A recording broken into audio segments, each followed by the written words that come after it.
Start your day with morning traffic.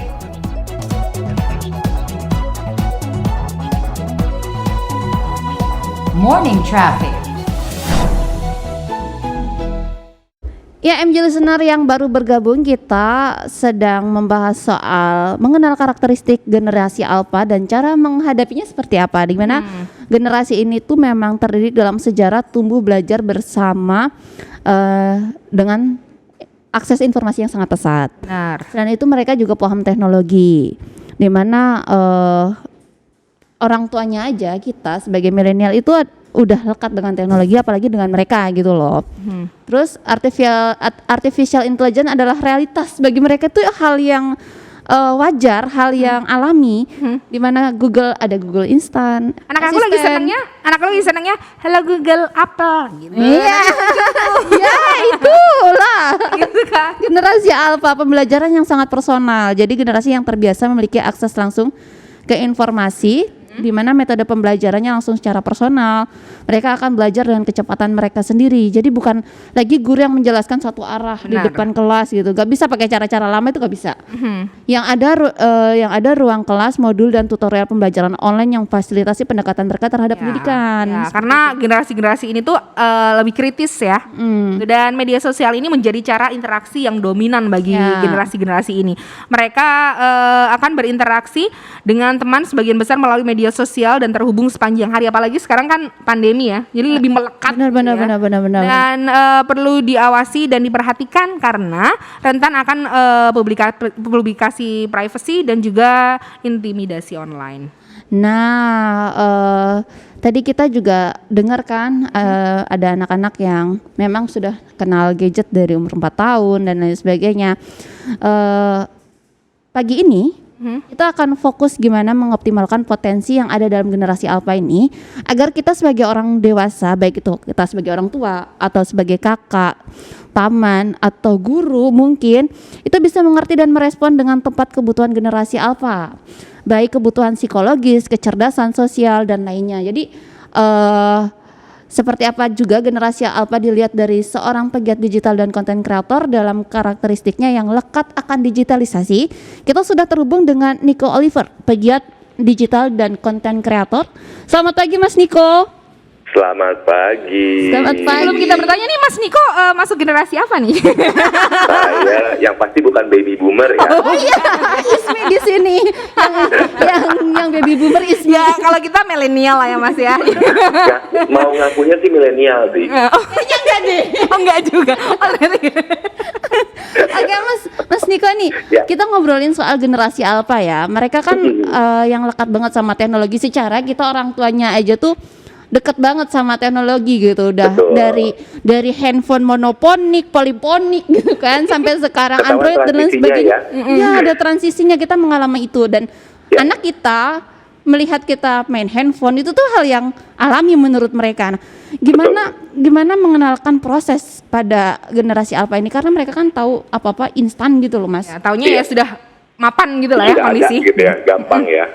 Tapi kan sebenarnya kalau ngomongin soal proses instan itu bukan cuma generasi apa, dari generasi milenial pun sudah terjadi sebenarnya. Kita kan dari generasi Z ini sudah mulai terjadi. Tapi kalau ketika kita bertanya bagaimana cara mengenalkan proses kepada generasi alpha, mungkin sedikit gambaran juga buat teman-teman MG listeners gitu ya, bahwa alpha ini kan lahir 2010 ke 2025 gitu ya. Dan perkiraan tuh nanti di 2025 akan ada 2 juta lebih generasi alpha, dan kemudian memang inilah yang harus kita tanamkan dari kecil. Nah, kalau proses itu sebenarnya sama halnya seperti yang kita selalu diajarkan dari kecil, bahwa untuk mendapatkan sesuatu itu ada proses. Saya menerapkan ini kepada anak-anak saya, betul, anak-anak saya adalah generasi alpha gitu. Prosesnya adalah mungkin kalau dalam ilmu psikologi, kalau ngobrol dengan teman-teman psikolog gitu ya, selalu akan ada punishment and reward. Kemudian juga proses ketika mereka dari kecil dibiasakan bukan cuma dari gadgetnya aja, tapi dalam kehidupan sehari-hari. Misalkan mereka mau main di dalam gadgetnya, permainan-permainan yang ada dalam gadget mereka gitu ya. Maka salah satu proses yang kita kenali adalah tapi kamu boleh main, tapi ada prosesnya, yaitu adalah misalkan kamu harus membereskan tugas tugas sekolah kamu harus membereskan tugas-tugas yang dilakukan di rumah, dan akhirnya memang Kemudian ini pun sebagai salah satu bentuk pengenalan yang namanya proses dalam kehidupan untuk anak-anak generasi alfa. Bukan pembatasan Mas itu. Pembatasan itu beda lagi. Kalau punishment-nya, reward-nya itu kan menjadi sebuah proses gitu kan. Pembatasan itu kan memang pembatasan itu akhirnya ketika kita membatasi kamu hanya boleh main 1 jam karena kamu nggak kelar, kamu hanya ini. Tapi ketika kita ngomongin proses sebenarnya dimulai dari hal-hal kecil. Semudah ya misalkan kayak tadi gitu yang berhubungan dengan gadget karena mereka emang akrab dengan gadget. Tapi juga kemudian kita bisa mengenalkan proses-proses misalkan nih ngajak mereka beraktivitas di rumah dalam keseharian. Ya kan, itu kan selalu ada proses. Jadi kita mulai dari skop kecil, jangan langsung jumping ke proses yang kita maksud adalah proses besar. Karena namanya anak-anak kan memang butuh adaptasi dan juga butuh proses pemikiran yang lengkap gitu. Iya benar. Oke. Aku setuju sih dengan Mas Niko. Jadi kalau anak mau main handphone ya harus menyelesaikan tugas-tugasnya dulu. Jadi mengenalkan aktivitas digabungkan dengan digital begitu. Tapi bagaimana Mas kita mengenal dan mengenal karakteristik dan kebutuhan generasi alpha ini seperti apa sih Mas cara kita mengenalnya? Oke. Kalau sebenarnya gini, ini mengenal karakternya memang paling mudah adalah memang dari ilmu-ilmu psikologi pun sudah keluar dari jurnal-jurnal yang ada karena memang generasi alpha ini sudah diakui gitu kan ya secara dunia. Nah, ada beberapa karakteristik yang sebenarnya terjadi di dalam anak-anak generasi alpha gitu buat teman-teman MG listeners yang punya anak-anak umur ya 2010 artinya 10 tahun ke bawah lah ya kurang lebih ya. Mereka ini sudah akrab banget dengan kecerdasan artificial. Kecerdasan artificial ini adalah maksudnya gini, mereka sudah sangat amat lumrah dengan algoritma internet yang terjadi. Itu salah satunya, gitu. Kita selama ini mungkin agak pusing dengan algoritma Instagram seperti apa sih, algoritma algoritma Google search seperti apa sih, gitu kan ya. Nah, dengan kecerdasan artificial yang ada di internet itu mereka sudah terbiasa karena memang dari kecil mereka sudah akrab dan paham teknologi. Tapi ada beberapa hal yang perlu diperhatikan. Mereka ini karena dari kecil sudah terbiasa mendapatkan informasi-informasi yang hanya mereka inginkan. Misalkan nih ya, mereka suka dengan satu buah permainan online. Mereka bisa googling itu, ya kan? Nah, akibatnya pembelajaran mereka menjadi sangat personal. Maksudnya adalah mereka hanya tertarik dengan hal-hal yang mereka sukai. Oke. Gitu. Dan kemudian juga mereka ini kalau angkatan Z dan millennials itu kan terkenal dengan FOMO alias fear of missing out, YOLO, you only live once. Nah, di generasi alpha ini itu akan lebih kuat lagi. Oke, jadi nggak bisa kayak mungkin kalau zaman kita masih bisa apa ya, satu arah gitu pembelajaran. Sekarang udah nggak bisa. Harus komunikasi 2 arah karena mereka akan menjadi anak yang kritis. Mereka sudah terbiasa mengolah informasi yang mereka dapatkan melalui internet gitu ya, melalui era digital ini dengan sangat amat mudah gitu. Akhirnya mereka terbiasa untuk berpikiran kritis. Ketika zaman dulu kita sebagai orang tua, lo nggak boleh gini, kamu nggak boleh ya, kamu harus begini. Mereka akan nanya, mereka akan fight back keinginan mereka. Itu salah satu karakternya juga. Benar. Gitu. Ini juga aku alamin sih anak anakku umur 3 tahun ketika aku dikasih tahu pasti dijawab kenapa? Kenapa? Itu pasti harus, jadi kita harus menyiapkan alasan-alasan yang logis menurut dia aja. Anak 3 tahun aja harus sudah berpikir seperti itu gitu kan ya. Betul. Tantangan kita sebagai orang tua kan selain tentunya memang mempersiapkan anak-anak, tapi juga ketika berkomunikasi dengan anak mencari bahasa-bahasa atau kata-kata yang masuk ke dalam pemikiran mereka yang baru usia segitu kan sebenarnya. Gitu. Terus bahayanya apa sih Mas untuk generasi alpha ini jika dididik secara otoriter atau seperti zaman kita dulu gitu loh Mas dididik? Mungkin ada yang tidak relevan kan ya sekarang kalau pendidikan zaman dulu dengan sekarang. Itu tuh bahayanya apa jika tetap dipaksakan kamu harus kayak gini, kamu harus kayak gini gitu ya. Nggak boleh lihat handphone, nggak boleh lihat YouTube sama sekali gitu. Oke, ini saya berbincang, saya membahas mengenai hasil obrolan saya dengan beberapa teman-teman saya yang psikolog juga gitu ya. Dampak-dampaknya seperti apa sih? Tapi saya tidak bisa bilang bahwa pola pendidikan orang tua yang otoriter itu salah, karena setiap orang tua punya karakter masing-masing. Jadi kita tidak bisa memaksakan pola didik masing-masing gitu. Tapi ketika ditanyakan gimana nih dengan otoriter, apalagi ketika kita sangat amat membatasi mereka untuk berinteraksi dengan digital gitu ya. Kamu nggak boleh pegang handphone, kamu nggak boleh browsing internet, segala apa. Kita tidak bisa melupakan ketika nanti mereka besar, mereka adalah generasi-generasi yang sudah akrab dengan teknologi. Salah satu efeknya ketika kita kita sangat amat membatasi dan mereka tidak boleh berinteraksi dengan gadget ataupun juga internet, apakah mereka bisa catching up? Ya. Gitu. Benar-benar. Ketika teman-temannya memang sudah familiar dengan teknologi, mereka bisa catching up nggak nih? Itu salah satunya, gitu kan. Kedua pun juga ketika kita menjadi orang tua yang otoriter, maka akan ada perkembangan psikologis anak yang memang akhirnya tidak menjadi lebih berkembang. Mereka akan menjadi kurang lebih kreatif. Sedangkan nanti ketika era mereka besar dengan era transformasi digital, kemudian juga dengan segala macam yang ada, mereka dituntut untuk lebih kreatif. Kalau kita anak-anak penyiar, kita anak-anak hiburan, kita dituntut untuk out of the box gitu, thinking out of the box. Dan itulah yang harus dimiliki oleh anak-anak generasi Alpha dalam keseharian mereka. Oke, kalau di sini ada hal yang aku sedikit bertautan gitu ya, seperti ini.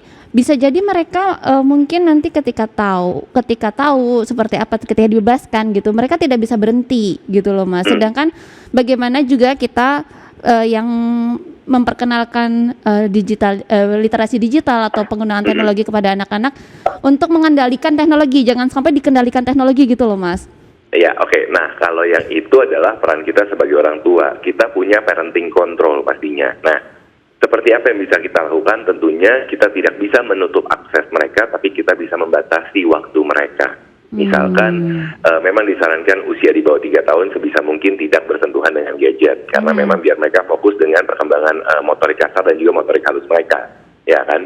Dan setelah itu ketika mereka menggunakan gadget, semudah gini, mungkin kalau buat teman-teman MG listeners gitu ya, saya ada satu aplikasi dari Google sebenarnya yang memang terdaftar resmi dari Google dan bisa di-download di Android ataupun juga iOS gitu kan.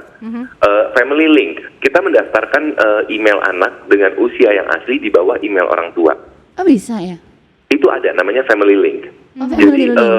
Karena Google itu kan Google itu punya peraturan bahwa mereka tidak memperbolehkan orang-orang di bawah 17 tahun untuk mempunyai akun email sendiri dulu. Ya.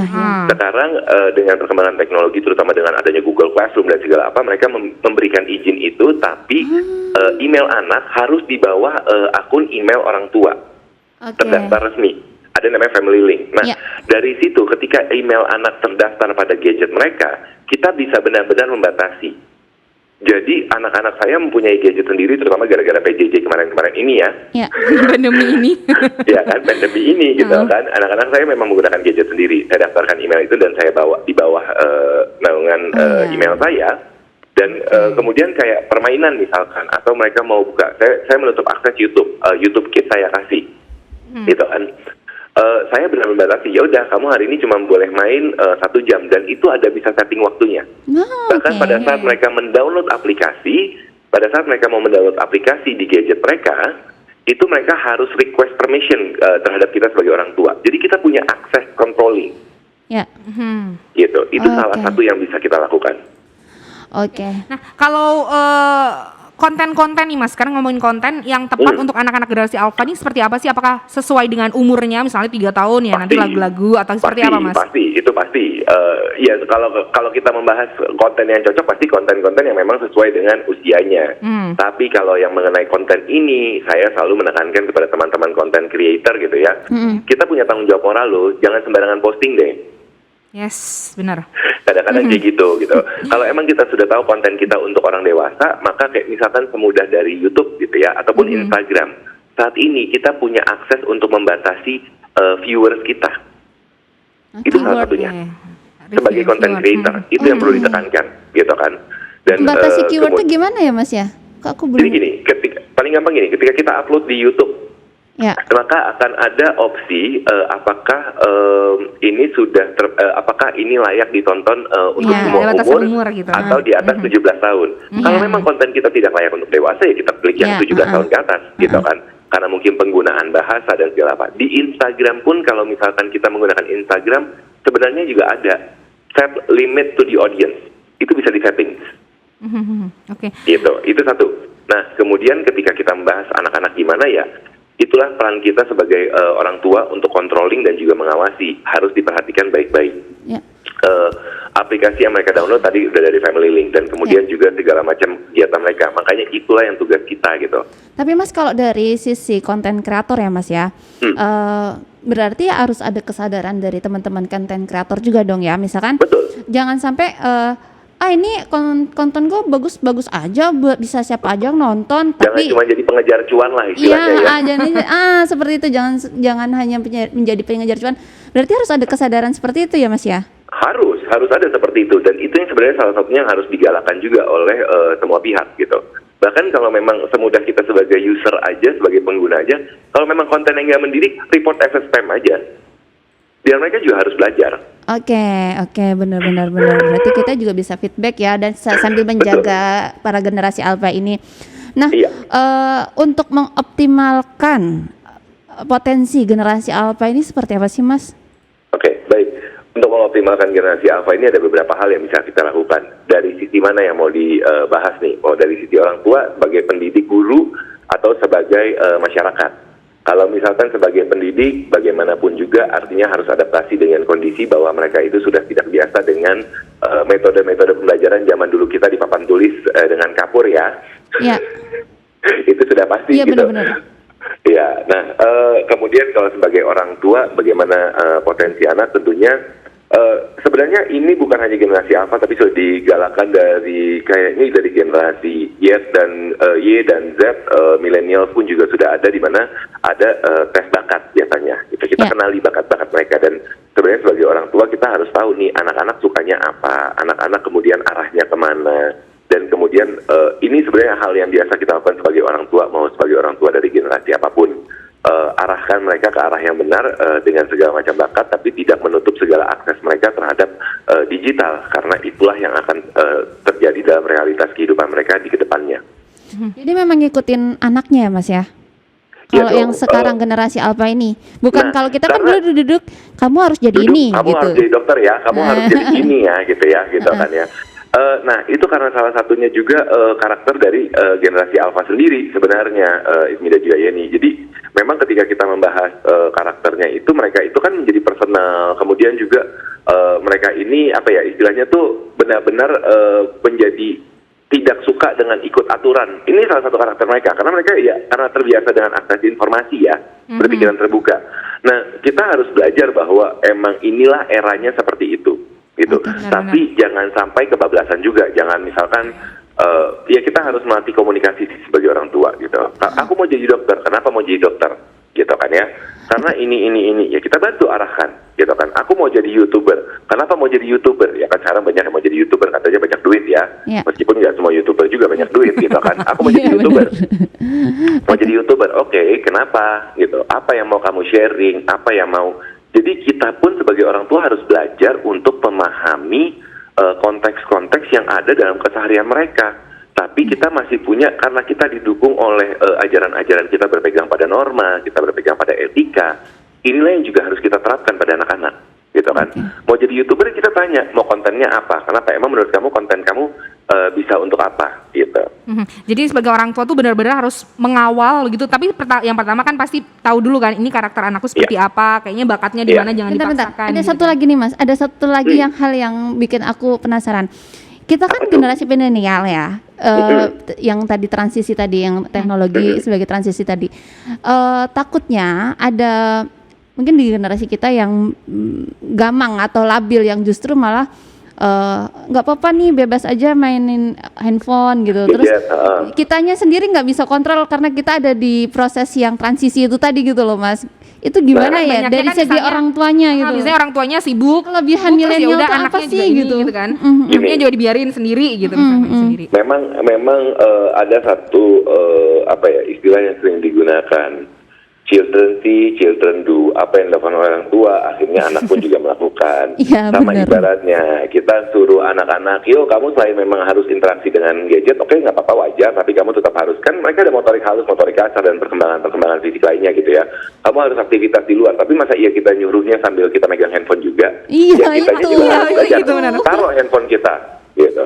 Ada waktunya kita menggunakan gadget kita untuk bekerja dan untuk berkomunikasi atau bersosialisasi, tapi ada waktunya juga kita harus fokus pada perkembangan anak-anak. Karena memang menjadi orang tua itu adalah tanggung jawabnya. tanggung jawab utama kita sebagai orang tua adalah kita memberikan yang terbaik untuk anak-anak, kita mendukung anak-anak dan kita memberikan contoh pada anak-anak. Jangan kita mau anak-anak kita menjadi anak-anak yang pintar, anak-anak yang baik, anak-anak yang luar biasa, kreatif dan segala macam yang positif-positif. Tapi kita sebagai orang tua pun kelupaan nggak ngasih contoh, Iya, benar. kelupaan nggak ngejagain mereka. Tetap main HP. Gitu. Ibunya Jangan- nonton Korea, anaknya udah nonton HP aja bentar nggak apa-apa. Iya, ya nggak apa. Ya kalau misalkan kayak begitu nggak apa-apa, karena setiap orang juga butuh me time pastinya. Iya, benar. Gitu. Saya nggak melarang itu, tapi kalau nonton Korea drakor 22 episode ya jangan dihabis sehari Itu juga aku habis zamannya gitu belum loh. punya anak. Iya, jangan langsung dihajar satu harian nonton juga gitu Iya, kan. benar. Misalnya ya udah buat juga dalam diri aku cuma mau pakai nonton drakor hari ini 1 episode, 2 hari lagi 1 episode. Nah ya udah ketika ibu menonton drakor ya silakan anaknya mungkin nonton konten yang bagus yang sudah diseleksi. Oke. Merasa tertampar. Relate banget soalnya Mas. Ya, seneng ya sama Mas Niko Oliver tuh bisa sangat relate bagi kita maupun bagi generasi alfanya sangat-sangat realistis sekali. Ya, karena jujur gini, saya dalam kehidupan sehari-hari saya saja sama anak-anak saya gitu ya, saya masih membiasakan mereka ada 1 jam dalam sehari mereka harus membaca buku kertas. Ya Gitu, benar-benar. buku kertas. Itu Gitu bagus kan. tuh. Itu satu. Kedua, saya sebisa mungkin di tengah kesibukan saya setiap hari, sebisa mungkin kalau ketemu sudah pulang ke rumah, maka malam-malam itu saya menyisakan waktu 1 jam untuk ngobrol sama mereka sebelum tidur. Kita ngobrol. Dan ngobrol apa aja yang kamu pelajarin, apa aja yang kamu rasakan hari ini dan segala apa. Oh, bisa jadi contoh. Jangan sampai juga ya. generasi alpha yang sangat brilian, sangat luar biasa ini karena salah asuh atau kita yang awalnya nggak Ya. kuat malah jadi Jadi nggak generasi Malah ini jadi ya. berantakan ke potensialnya. depannya. Berantakan, bener. Gitu. Gitu. Oke Mas Niko, terima kasih banyak Sama-sama, untuk waktunya semoga pada pagi hari membantu. ini. Obrolan yang sangat berfaedah Sangat ya. menginspirasi pagi-pagi, seneng banget nih kita. Oke. Iya. Thank you Mas Niko. Sama-sama. Selamat beraktivitas Nah, kembali. itu tadi MG Listener pemaparan dari Mas Niko Oliver terkait lebih mengenal lagi seperti apa generasi alpha ya.